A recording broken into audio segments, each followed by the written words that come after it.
welcome back to part 3 of buying your first home on Long Island.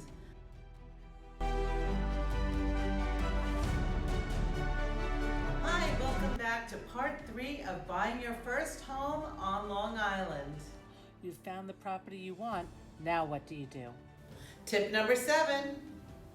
The reason that you need a realtor that you trust is because you need to put your best foot forward, especially in the seller's market. So that would mean sharing information with your realtor within fair housing guidelines that they're going to share with the listing agent to make you stand out and shine in this seller's market.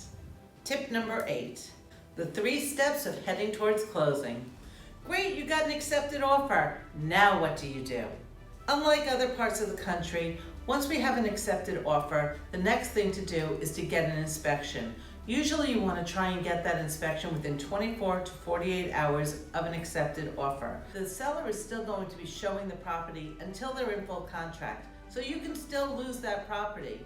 It's also important to make sure that your realtor says to the other agent, if by any chance the seller accepts another offer, once you've paid for an inspection, unless you're asking for a laundry list of things to do, that you will be reimbursed. The inspector is going to look at the house from top to bottom. Check out my video on what to expect during your inspection. The link's below. So an inspector is someone who has a little bit of knowledge about a lot of things. Just like you wouldn't expect a general practitioner to perform brain surgery, an inspector will give you an overall view of a property. If they feel that something needs to be inspected at a greater length, they will tell you to consult with a roofing expert, a cesspool expert, a pool expert. The option is yours at that point, whether or not you want to go more extensively. In a seller's market, you're going to have to move quickly, so have people lined up. Once the inspection is done, you'll get a lengthy report on the home, and then you can go through it, pick out the things that really stand out. Don't try and nitpick through everything, because there is no house that is going to come out completely clean. Just decide what is major. So if there's an electrical issue, a leak, anything that's going to compromise the property, that's what you want to have your agent negotiate for you. You can ask for the seller to fix some things. You can ask for a credit if it's something that needs to be addressed, but you're more comfortable doing it yourself. You can move forward without asking for anything to be done, or you can walk away. The choice is yours. Once the inspection items have been addressed, the next stop would be getting into contract. And it's important to do so quickly because the seller, again, is still showing the house until in full contract. Please make sure that you use a real estate attorney. They specialize in real estate and know what to look for. You can ask your realtor for a recommendation. When you go in to sign the contract, you will be bringing in your down payment. This can be a personal check, and your attorney will tell you who to write that out to. A lot of the signings have been virtual, and you can mail your down payment check directly to the seller's attorney to expedite things, or your realtor can drop it off for you. After the seller has signed, congratulations! Once you're in contract, please be very frugal with your spending. Do not go out and buy a new car, a boat, an RV, take a vacation to Europe. Please be frugal with your spending. Keep those credit cards clean, because during the process of your mortgage, they're going to be running your credit throughout. Don't make any large deposits into your bank account unless you can prove where it came from. And please don't loan anybody money. Now it's time to start the loan process. Contact your lender. You will start your mortgage application and order the appraisal. The buyers don't have to be at the appraisal. In fact, most appraisers prefer that the buyer is not there. They just want to get in there, do their job. So the appraiser is coming in to basically measure the home and compare like homes in the neighborhood to yours. If the home doesn't appraise, then that would be a negotiation between you and the seller, unless you've waived the appraisal contingency, and then you might have to come out of pocket for the difference. Your realtor will go to the appraisal And usually they will bring some comparables to prove that the house is worth what you've offered on the home. Now let's say the appraisal doesn't come in and the seller refuses to budge. At that point, you would be able to get your down payment back, but you would lose out on your inspection fee. So trying to pre-negotiate everything from the beginning is important. I try and do any type of appraisal issues right in the contract. So once you're in contract, the loan processor is going to ask you for what seems like the same documents over and over again. They're going to consistently want updated pay stubs, bank statements, and even letters of explanation if perhaps you were late on a payment or if you have a large deposit.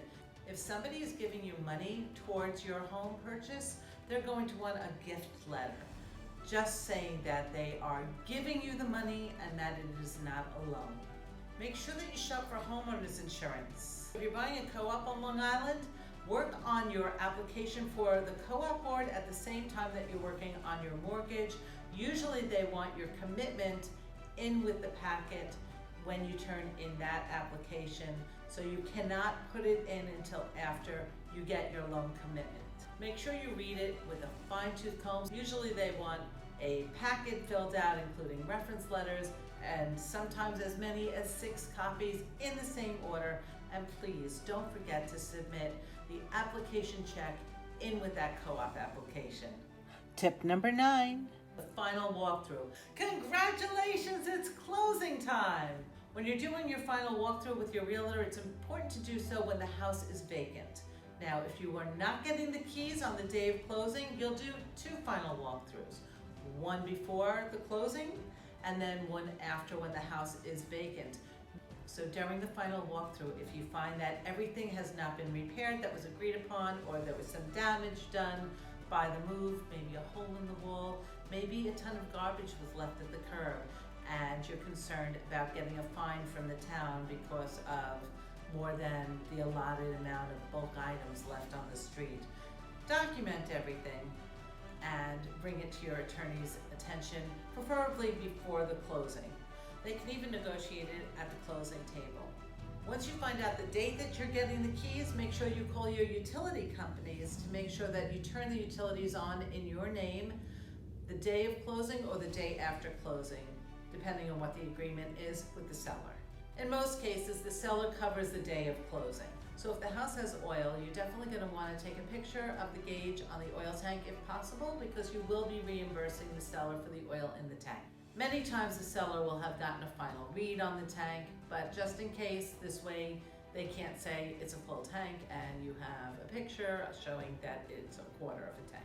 Tip number 10. What do you bring to closing? Well, make sure you bring a good arm because you're going to do a lot of signing. And then your attorney should usually tell you the day before the list of checks and who to make them out to. These will be bank checks as well as a personal checkbook and definitely photo ID. At the closing, your attorney is going to advise you through all the paperwork that you're going to be signing, which basically says you're going to repay the loan. And if not, they can foreclose on you. And then the next document will say that you promised to repay the loan. And the next document says that you promised to pay the loan. And the next document says you promised to pay the loan. And the next document says you promised to pay the loan. And then I think the next document says that you promised to pay the loan. And there you have it. Hopefully the day of closing you're going to walk away with the keys. If not, you will have to follow up with a final walkthrough where your realtor usually will attend, just to make sure that everything is fine with the house and that they can sign off on clearing any escrow account where the attorneys might have held some money in escrow if you did not get the keys at the closing. I'm Karen Roth from RE/MAX Integrity Leaders. I'll see you soon. If you like this video, please give it a thumbs up, comment below, and subscribe to my channel for my latest videos.